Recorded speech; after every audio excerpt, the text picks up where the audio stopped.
নমস্কার দর্শক বন্ধুগণ, আপনাদেরকে আমার ইউটিউব চ্যানেল আপনাদেরকে স্বাগতম জানাই। নিত্য নতুন সমস্ত প্রকার চাষবাসের ভিডিও পেতে, এগ্রিকালচার ফার্মিং রিলেটেড সমস্ত বিষয়ে সঠিক তথ্য, সায়েন্টিফিক বা বিজ্ঞান ভিত্তিক সমস্ত পরিচর্যা জানতে, জৈব চাষ অজৈব চাষ রাসায়নিক পদ্ধতিতে সমস্ত প্রকার চাষের সমস্ত তথ্য পেতে আপনারা অবশ্যই আমার ইউটিউব চ্যানেলটিকে লাইক সাবস্ক্রাইব করে পাশে থাকুন এবং এফবি পেজটিকে ফলো করে আমাদের পাশে যুক্ত থাকুন।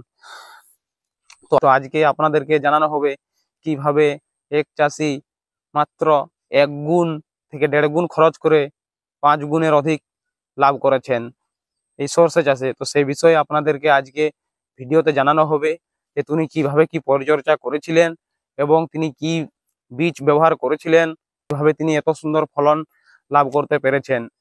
তো আসুন সে বিষয়ে জেনে নিন। তো যে চাষি ভাই এই সর্ষেটা লাগিয়েছিলেন তাকে বর্তমানে আজকে পায়নি। তিনি বিশেষ করে মাছ ধরার কাজে, ফিশিং ক্যাচিং এর জন্য একটু ব্যস্ত রয়েছেন, তাই ওনাকে কাছে পায়নি। কোনো একদিন সামনে পেলে অবশ্যই আপনাদেরকে মিট করিয়ে দিব। তিনি ক্ষেতকে ক্ষেত বা বিঘাকে বিঘে তিনি সর্ষে চাষ করে প্রত্যেক বছর যথেষ্ট লাভ অর্জন করতে পারেন। তো তিনি এই জমিতে মোটামুটি তিনি ওই 250 গ্রাম বীজ দাদাকে এনে দেওয়া হয়েছিল। তার মধ্যে তিনি ছোট ছোট টুকরো টুকরো 3টি জমিতে, যে জমিতে ওনার জমিগুলোতে দাদা বেশিরভাগ টাইম চাষ করতে পারেননি, সে জমিগুলোতে বীজ ছড়ানো হয়েছিল। তো এই 250 গ্রাম বীজ তিনি এত সুন্দর সঠিকভাবে ছড়িয়েছিলেন যে সর্ষের ঘনত্ব যেটা সঠিক থাকা উচিত অধিক ফলনের জন্য, সেই ঘনত্ব মেনটেন করে তিনি সর্ষে বীজ ছড়িয়েছিলেন এবং 3টি ছোট ছোট জমিতে সম পরিমাণে ছড়িয়েছিলেন। ফলন বৃদ্ধি বাড়ানোর একটা তার সঠিক পদ্ধতি অবলম্বনের মধ্যে যা একটি পড়ে। তারপর তিনি তার ওই ছোট ছোট জমিতে 1 গরুর গাড়ি পরিমাণ হারে তিনি জৈব সার হিসেবে গোবর সার প্রয়োগ করেছিলেন। তার মাটি থেকে বীজ বেরোনোর পর নির্দিষ্ট সময় অন্তর সঠিক টাইমে সঠিক দিনে 3 বার সঠিকভাবে জল প্রয়োগ করেছিলেন সর্ষে চাষের শেষ অবধি পর্যন্ত। তারপর তিনি বেশি রাসায়নিক সার প্রয়োগ করেননি এবং কোনো রাসায়নিক সেরকম মাটিতে কীটনাশকও প্রয়োগ করেননি এবং মাটিতে রাসায়নিক সার তো প্রয়োগ করেননি, সেটা তো আপনাদেরকে জানালাম। তিনি মাত্র 2টি ওষুধ প্রয়োগ করেছিলেন। সেটি কি কি? সেটা ছিল রোগার শক্তির ডাইমেথয়েড 30% ইসির একটি কীটনাশক, যা তিনি ফুল আসার আগে বা ফুল আসার পূর্বে একবার প্রয়োগ করেছিলেন এবং আরেকবার প্রয়োগ করেছিলেন ফুল ঝরে যাওয়ার পর।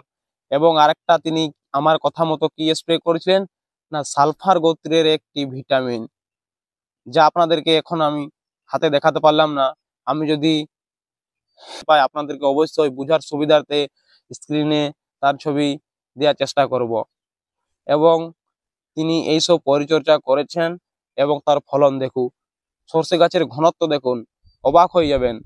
এত সুন্দর বিনা রাসায়নিক সার প্রয়োগ করে এত সুন্দর তিনি ফলন পেয়েছেন, যথেষ্ট ভালো এবং যথেষ্ট উন্নত মানের। আমাদের এলাকায় সব থেকে সেরা ফলন পেয়েছেন তিনি। তো আপনারাও চেষ্টা করবেন সর্ষে চাষ করলে অবশ্যই জমিতে রাসায়নিক সারের পরিবর্তে প্রথমে মাটি তৈরি করার সময় হয় 1 বছরের পুরনো গোবর সার ব্যবহার করার। তা যদি আপনারা হাতের কাছে না পান, অবশ্যই ব্যবহার করবেন জৈব সার হিসেবে সর্ষের খোল। এরকম ভাবে আপনারা যদি চাষ করে থাকেন, আপনাদের মাটির সঠিক পিএইচ বজায় থাকে, মাটিতে একটি ফসলে যে সমস্ত সারের প্রয়োজন তার সমস্ত চাহিদা মেটাতে সাহায্য করে এই খোল বা পুরনো পচানো গোবর সার। যারা এরকম ভাবে না করেন, রাসায়নিক পদ্ধতিতে সর্ষে চাষ করে থাকেন, তার পরিচর্যা কি সেটাও আপনাদেরকে জানানো হবে। তো এবছর তো আপনাদের সর্ষে চাষ প্রায় সকলেরই শেষের পর্যায়ে, কাটা অবস্থায়। তো এই শেষ অবস্থায় আপনাদের কি পরিচর্যা করলে আপনারা যথেষ্ট ফলন বাড়াতে পারবেন তার ভিডিও আমার অলরেডি চ্যানেলে দেওয়া আছে। আপনারা অবশ্যই গিয়ে ভিজিট করুন এবং ভিডিও গুলো দেখে আসুন এবং চ্যানেলটিকে সাপোর্ট করে পাশে থাকুন। নিত্য নতুন সমস্ত ভিডিও পাতে আপনাদের অবশ্যই কাজে আসবে। এবার বলে, যারা রাসায়নিক পদ্ধতিতে চাষ করেন তারা অবশ্যই মাটিতে জমি তৈরি করার সময় কেউ ফসফেট গোত্রের সার দিয়ে তার সাথে ইউরিয়া পটাশ ব্যবহার করেন, জমি তৈরি করেন। আবার কেউ বা ডিএপির সাথে পটাশ দিয়ে মাটি তৈরি করেন। আবার কেউ বা 10-26-26 কম্বিনেশনে ব্যবহার করেন, মাটিতে 20-এর কম্বিনেশন ব্যবহার করে মাটি তৈরি করেন। তো আপনারা যে যেমন ভাবে করেন সেরকম ভাবে মাটি তৈরির সময় নির্দিষ্ট সঠিক ডোজে সার ব্যবহার করবেন। তারপরে বীজ মাটিতে ছড়াবেন। তারপরে নির্দিষ্ট সময় অন্তর মিনিমাম চেষ্টা করবেন 2 থেকে 3 বার, পারলে 4 বার অন্তত জমিতে জল প্রয়োগ করার। এবং অবশ্যই নির্দিষ্ট সময় অন্তর জমিতে যদি লাহি পোকা, লেদা পোকা বা শোষক পোকা বিভিন্ন প্রকার আক্রমণ দেখতে পান, সেক্ষেত্রে সঠিক কীটনাশক ব্যবহার করা এবং নির্দিষ্ট সময় অন্তর পিজিআর ব্যবহার করা। এবং অবশ্যই চেষ্টা করবেন আপনারা সালফার গোত্রের কোনো একটি সালফার কম্পোজিশন কোনো একটা ভিটামিন প্রয়োগ করা, যা সর্ষে চাষের অতি গুরুত্বপূর্ণ বিষয়। এই সালফার কি করে? সর্ষের দানা হৃষ্টপুষ্ট করতে সাহায্য করে, সর্ষের মধ্যে সঠিক তেলের পরিমাণ আনতে, সর্ষে বীজের মধ্যে সঠিক ওজন বাড়াতে সাহায্য করে। অনেক গুরুত্ব রয়েছে। এই সালফারই হচ্ছে সর্ষের মূল খাবার। তো আপনারা অবশ্যই সালফার কম্পোজিশনের কোনো একটি ভিটামিন অবশ্যই 2 বার স্প্রে করবেন, আপনারা যথেষ্ট ভালো ফলন পাবেন। এবং যদি আপনাদের গাছে কোনো ফাঙ্গাল ইনফেকশন বা ধসার জনিত কোনো সমস্যা দেখা যায়, সেগুলো আপনারা নির্দিষ্ট সঠিক ডোজে ওষুধ ব্যবহার করে সেগুলো কন্ট্রোল করার চেষ্টা করবেন। তার ভিডিও আমার অলরেডি চ্যানেলে দেওয়া আছে। তো আপনারা অবশ্যই এরকম ভাবে চাষ করবেন, আপনাদের অবশ্যই ভালো ফলন আসবে। তো বর্তমানে এখন সর্ষে চাষের একেবারে অন্তিম পর্যায়ে চলে এসেছে। অনেকে ফসল মাঠ থেকে কেটে এনে বাড়িতে নিয়ে চলে গেছেন, বা অনেকের আবার ছুটি তৈরি হয়ে গেছে। আর 10-15 দিনের মধ্যে আপনাদের ফসল কাটা হবে। তো এবছরের তো সর্ষে চাষের সময় শেষ।